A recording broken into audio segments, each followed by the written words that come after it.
In today's video, I'm going to teach you how to create reports Salesforce Lightning.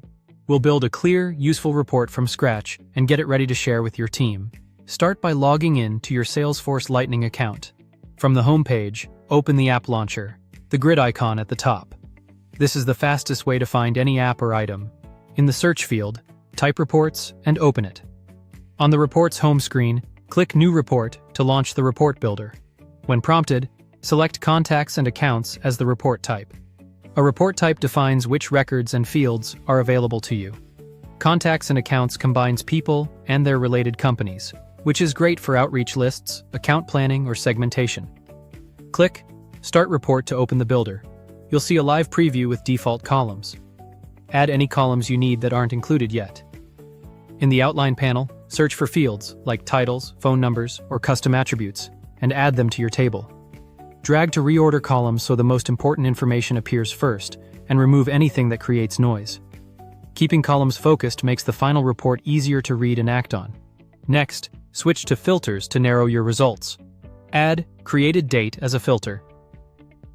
Date filters are essential for keeping your report timely, such as focusing on recent additions instead of your entire database. Use the calendar to pick a specific date or a range. Options like Last 30 days are great for recurring analysis. Then click Apply to confirm. Add another filter for Account Owner. Owner filters help you zero in on responsibility, whether that's a single rep, a specific team, or your own records. Choose Use Relative Value to keep it dynamic, so the report automatically targets the current user or team without hard-coding names. Click Apply to set the filter.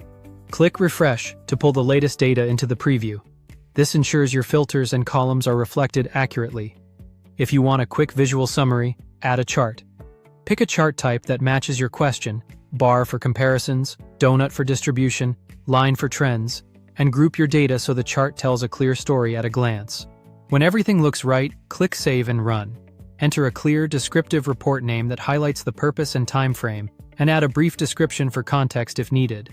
Save it to the appropriate folder your team uses. Finally, click Save. That's it. You've created a Salesforce Lightning report that's filtered, organized, and ready to share. If this was helpful, subscribe for more.